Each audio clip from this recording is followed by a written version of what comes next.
Він сказав, якщо ти мені не розкажеш інформацію, я, ізнасилую твою, посестру.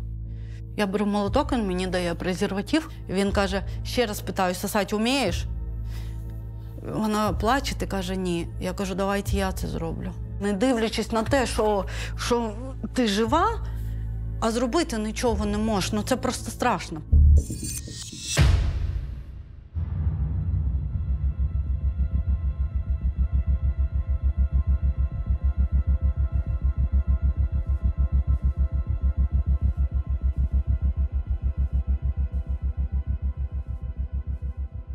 За півроку я змінила 4 місця позбавлення волі. Перше – це була Оленівка Донецької області. Нас туди перше привезли. Там ми були недовго, десь днів 7, може, ми знаходились там. Потім це було 19 квітня, якщо я не ошибаюсь. Нас привезли в Таганрог. СІЗО номер 2.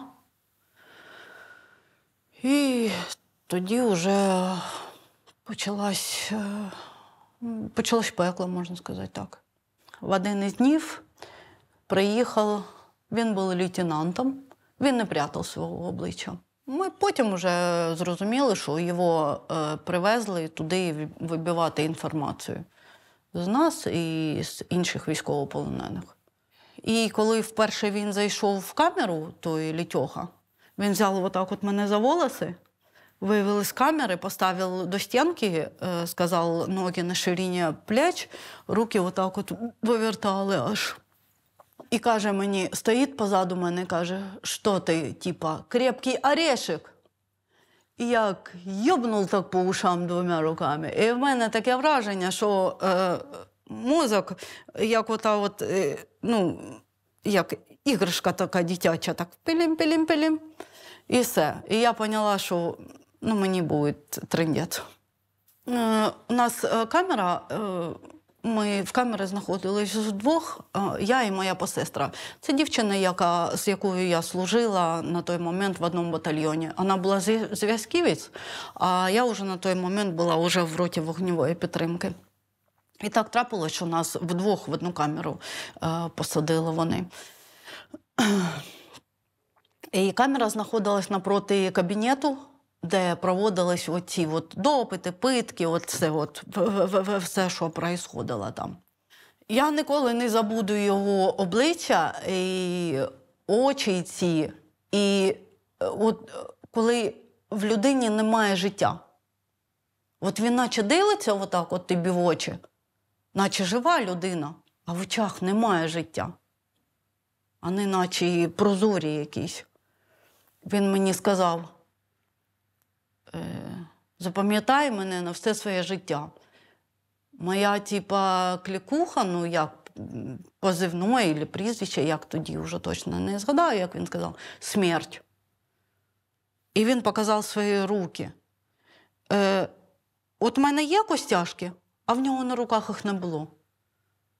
Просто одна сплошна кість. Вони були, відбиті, просто відбиті. Я його запам'ятала. Так, запам'ятала. І коли я стояла, недовго я там була, але я чомусь подумала, що мене просто зараз розстріляють. Це було, коли вперше зі мною поговорили 3 вертухая. Вони не прятали на той момент свої обличчя, то був звичайний кабінет, і питали вони про все. Де я народилась, їх дуже зацепило, що я народилася в Литві, якого хуя ти тут служиш, чому ти не в себе на родині, кажу, бо Україна є моя країна, є моя батьківщина, кажу, це Литва, а це Україна, за якою я буду стояти. Мене закинули в ту кімнату, і я подумала, що мене зараз просто розстріляють. І потім, коли відкрились двері, я побачила пічку. Така пічка огромна була. Просто, таке враження, що туди можна було труну запхнути і просто вона там згорала. Я не знаю, для яких потреб вони там цю пічку таку огромну тримали. Ну, повертаємось до цього лейтенанта. Йому було все одно. Чоловік, ти жінка. Він бив так, що, ну, тобто, конкретно бив. Зі всієї сили бив. В мене 3 дні він мене лупцював. У мене оця от нога, от така огромна гематома була на нозі. Бо коли він ставив до стінки, він бив правою ногою і попадав мені по лівій нозі. В один день він сказав, якщо ти мені не розкажеш інформацію, я, ізнасилую твою, посестру. Я сиділа на стульчику, от як перед вами зараз сидю. Вони привели її. Завжди заходив кадировець, або він заходив у ці дні, що він був, знущався над нами. Вона стояла, він підійшов до неї, ударили її сюди в сонячне сплетіння. Вона упала на коліно, було дуже боляче. І він спитався, сосать вмієш? А вона, молода дівчина, 25 років, вона життя не бачила. Вона почала плакати, каже, ні. Ну, плакала від болю, плакала від того, що обідно було, що ми, стояли за Україну, а над нами просто зараз знущаються таким макаром. Він каже, я зараз, підходь до мене. Вона підійшла, я думала, зараз він зробить. У мене вже такі мислі в голову полізли. Він каже, ще раз питаю, сосать вмієш? Вона плаче і каже, ні. Я кажу, давайте я це зроблю. В нього був такий молоток. Сам молот такий дерев'яний він був. І така ручка, десь сантиметрів 30, мабуть. Він каже, бери той молоток. Я беру молоток, він мені дає презерватив. Каже, надівай. Я надягнула і каже, а тепер сосі. Ну, я робила те, що він сказав зробити цій дівчині, аби тільки він її не чіпав. Я робила і плакала. Плакала. А він каже, що ти, каже, плачеш? Я тобі зараз, каже, твої зуби виб'ю. Ну, таке. Людина неадекват повний.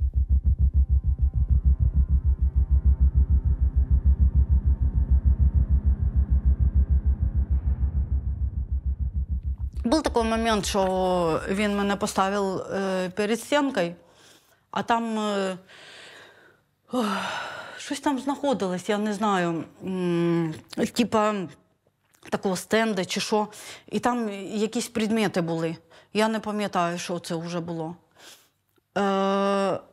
Він ударив мені по ногах, ноги розійшлись, руки були підняті. І він просто, в нього була така резинова така дубінка. Просто почав мене по ребрам просто лупити. Лупи. Ну що, мені больно, я плачу, звісно. А він лупи. Ну, тобто, людина не соображала, що він робить взагалі. А потім він мені сказав, якщо ти будеш мовчати, я зараз, каже, тебе положу на пол, роздвину твої ноги, каже, і буду тебе їбати до потери пульса. Ну, і я розуміла, що він може це зробити. Але я нічого не могла зробити. Нічого, абсолютно. Просто такий жах охватує тебе, що ти нічого не можеш зробити, не дивлячись на те, що ти жива, а зробити нічого не можеш. Це просто страшно. І що? Він би зробив би це зі мною, і йому би нічого не було за то.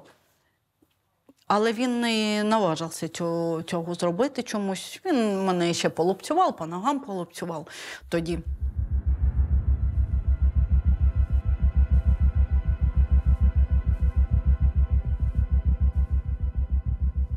В один із днів забрали мою посестру і увели.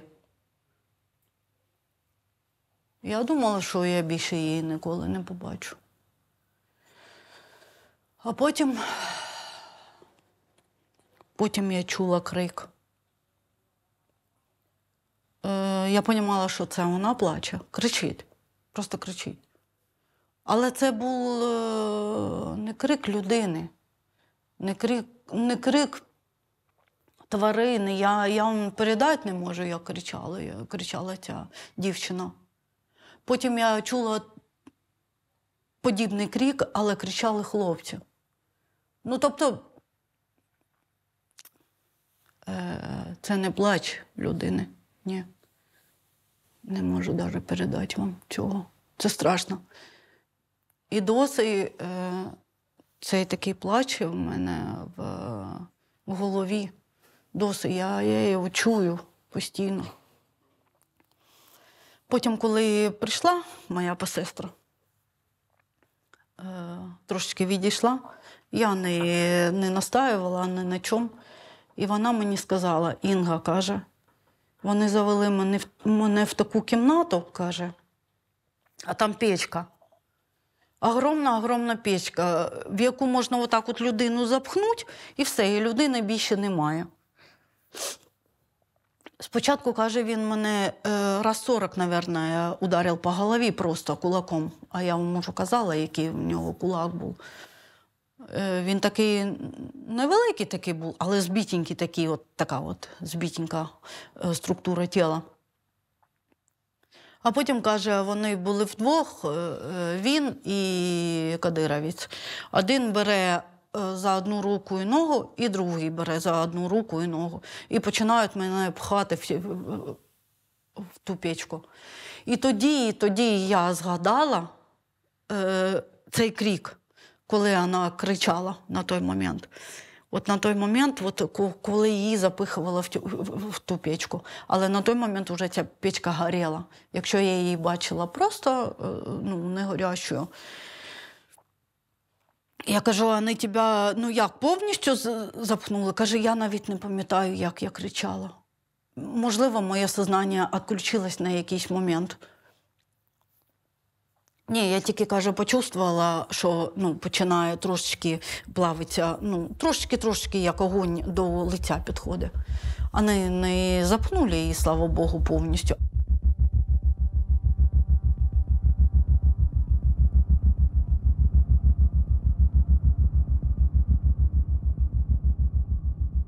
Останній день, коли я бачила цю людину і коли ця людина до мене прикасалась,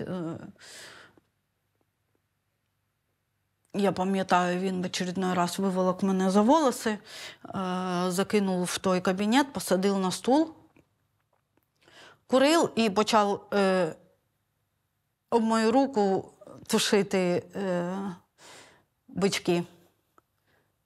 Раз за 3 так. Я не скажу, що це було боляче, але це було неприємно. В итоге він каже, клади свою руку на стіл. Я поклала руку на стіл, і він бере той молоток, отак от замахується, а поруч сидів кадировець. І він каже, не чіпай більше цю жінку. Я чого-то аж офігела. А тот, так тримає молоток, думаю, зараз як йобнет мені по руці, і руки мої просто не стане. Він ще раз повторив, не чіпай більше цю жінку, я тобі сказав. І той Літьоха мені каже, іменем Російської Федерації я дарую тобі жизнь. Я сказала спасибі, і мене вивели з того кабінету, завели в камеру і сказали, співай пісню «Happy birthday to you». Я почала співати цю пісню. А до цього моменту я просто попросила, щоб мене застрілили. Просто. Я кажу, я більше не можу цього виносити, цих знущань. А такі моменти були, що вже хотілося вже покінчити життя самогубством. Тому що, по-перше, ти безсилен абсолютно там. По-друге, вони постійно навалювали свою інформацію, що Миколаєва вже нема, Одеси нема, і ви нікому нахер не нужны, вас не хочуть міняти, Україна про вас забула. І тобто кожен день оця от давлення на мозк, мало того, що фізична розправа, ще от моральна, вони повністю хотіли нас зламати, повністю.